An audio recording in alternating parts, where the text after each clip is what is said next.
गुन्हेगारी विश्वात अनेक घटना अनेक कारणांवरून घटित होत असतात. काही कारणे गंभीर असतात तर काही किरकोळ वादावरूनही गुन्हे घडत असतात. या व्हिडिओतील घटना गंभीर आहे. सर्वप्रथम चॅनल सबस्क्राईब करा व बेल आयकॉन ऑन करा. ही घटना आहे होळीच्या दिवसाची. होळीच्या दिवशी त्यानं पत्नीचं मुंडकं कापलं, पण पती हरीशला 24 तासाच्या आत अटक झाली.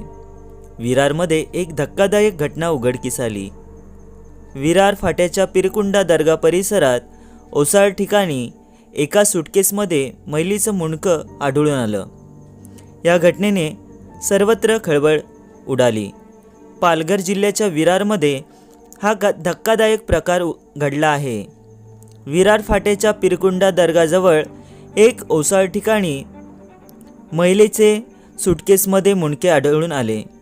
तेथील स्थानिक मुलांनी ही सुटकेस उघडल्यावर हा धक्कादायक प्रकार उघडकीस आला.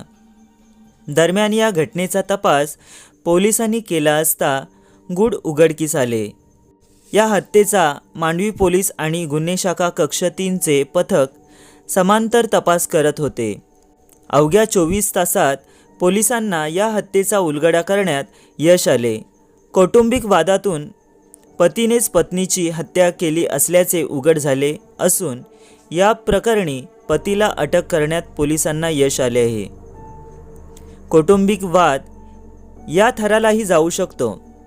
हरीश बरवराज इप्परगी, वय 49 असे अटक करण्यात आलेल्या आरोपीचे पतीचे नाव आहे.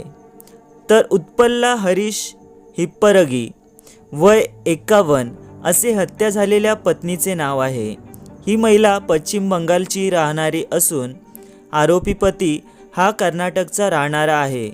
एका हॉटेलमध्ये काम करत असताना या दोघांची ओळख झाली. त्यानंतर 12 वर्षापूर्वी त्यांचा प्रेमविवाह झाला होता. मयत महिलेचा हा दुसरा पती असून या दोघांना एक मुलगाही आहे. हे दोघे प्रेमविवाहानंतर नालासोपारा पूर्व रहमतनगर येथे रूम भाड्याने घेऊन राहत होते. लग्नानंतर या दोघांमध्ये कौटुंबिक वादातून वारंवार वादविवाद होत होते. होळीच्या दिवशी म्हणजे 13 मार्च रोजी मांडवी पोलीस ठाण्याच्या हद्दीत विरार फाटाकडे जाणाऱ्या रस्त्यावर पिरकुंडा दर्गाजवळ सडलेल्या अवस्थेत एक प्रवासी बॅग आढळली होती. या बॅगेत महिलेचा धड नसलेली मुंडी सापडली होती. या प्रकरणी तक्रार दाखल झाल्यानंतर मांडवीचे वरिष्ठ पोलीस निरीक्षक संजय हजारे, सहाय्यक पोलीस आयुक्त बजरंग देसाई, पोलीस उपायुक्त जयंत बजबळे यांनी तत्काळ घटनास्थळी धाव घेतली. त्यात त्यांना तिथे एक डायरी सापडली. त्यात काही नंबर मिळाले होते. त्यावर महिलेची ओळख पटवण्यात यश आले. या प्रकरणी गुन्हे शाखा कक्ष 3चे पोलीस निरीक्षक शाहूराज रणवरे, सहाय्यक पोलीस निरीक्षक सुहास कांबळे यांनी या गुन्ह्याचा समांतर तपास सुरू केला. याचवेळी घटनास्थळावर या टीमला एका ज्वेलरी शॉपचे पाकिट मिळाले होते. यावरून या पाकिटाचा तपास केला असता त्या मृत महिलेची माहिती मिळाली. यात पोलिसांना गुन्ह्यात वापरलेले ॲक्टिवा मिळाली. त्याच्या ॲक्टिवाचा धागा पकडून पोलीस पत्त्यावर पोचले.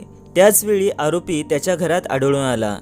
पोलिसांनी त्याची कसून चौकशी केली असता त्याने आपल्या गुन्ह्याची कबुली दिली. कौटुंबिक कारणावरून ही हत्या केली असल्याचे आरोपीने पोलीस तपासात सांगितले आहे.